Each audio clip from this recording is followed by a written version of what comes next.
Make sure to subscribe our YouTube channel and press the bell icon to never miss an update from us.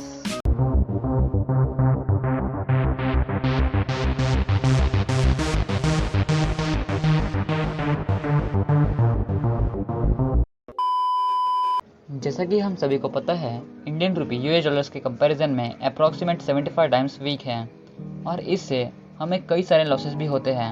But एक section ऐसा है जो पूरे country के economy को डुबा सकता है, स्टॉक मार्केट। स्टॉक मार्केट में दो तरह के कंपनीज होते हैं, एक वो जो इंटरनेशनली गुड्स को इंपोर्ट करके यहाँ सेल करते हैं और दूसरे वो जो यहाँ गुड्स मैन्युफैक्चर करके फॉरेन में गुड्स एक्सपोर्ट करते हैं। मेजॉरिटी यही दो तरह के कंपनीज होते हैं। तो चलिए देखते हैं कैसे ये दो तरह के कंपनीज जो पूरी इकोनॉमी को डुबा सकते हैं। So let's get started, but moving further to our topic, let's move to our introduction. Hello friends, मेरा नाम है Rahul and you are watching stock with the stock. मैंने इस चैनल के रिगार्डिंग एक ब्लॉग भी लिखा है, तो अगर आप इसे पढ़ना चाहते हैं तो डिस्क्रिप्शन में लिंक है, आप उसे चेकआउट कीजिए। अगर आप स्टॉक मार्केट में इंटरेस्ट रखते हैं तो आपको ये बात ज़रूर पता होगा, रुपीज़ का स्ट्रांग होना मार्केट को सपोर्ट करता है और रुपीज़ का वीक होना मार्केट को डाउन की ओर ले जाता है। तो इससे दो तरह के सिचुएशन बनते हैं। सिचुएशन 1, जब कोई यूएसए कस्टमर इंडियन कंपनी से प्रोडक्ट खरीदता है, अब वो कुछ भी हो सकता है, मेडिसिन, टॉयज, बिस्किट्स एक्सेट्रा। अब इस कंपनी ने यूएसए के कस्टमर के लिए उन प्रोडक्ट्स के प्राइस $20 रखा। अब कोई यूएस कस्टमर इसे परचेस करके $20 पे कर देता है, बट ये तो इंडियन बेस्ड कंपनी है तो इसे कन्वर्ट करके रुपीज़ में मिलेंगे। अब मान लेते हैं $1 = 70 रुपीज़ है, तो $20 हो जाएंगे 1400 रुपीज़। अब अगले दिन रुपीज़ सडनली डिप्रिशिएट होके 80 रुपीज़ हो जाता है, इक्वल्स टू $1। तब अगेन यूएस कस्टमर उस प्रोडक्ट को खरीदता है, वो तो $20 ही देगा, बट यहाँ कन्वर्ट होकर 1600 रुपीज़ हो जाएगा। प्रोडक्ट भी सेम, प्राइस भी सेम, बट प्रॉफिट बढ़ गया, वो भी 12 to 13% के प्रॉफिट से है। तो जब रुपीज़ कमज़ोर होता है तब ये कंपनीज को प्रॉफिट हो जाता है।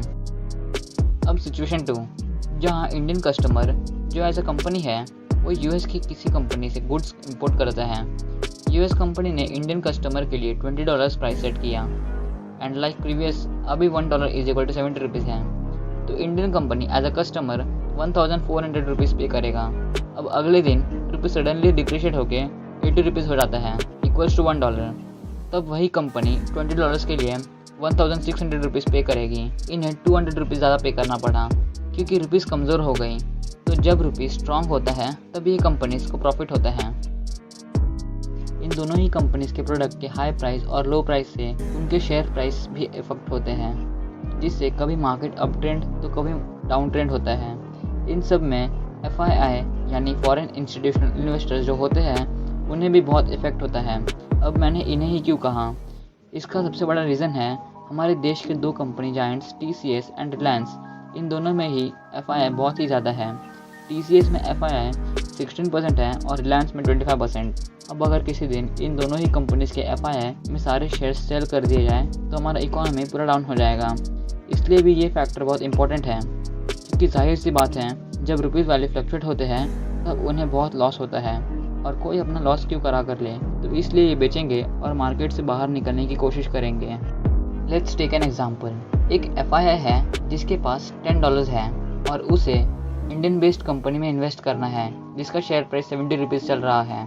कंसिडर दैट अभी Indian rupee to US dollar ratio चल रहा है 70 रुपीज़, तो FII के पास 700 रुपीज़ हैं। 70 रुपीज़ पर शेयर पे 10 शेयर्स खरीद लेता है।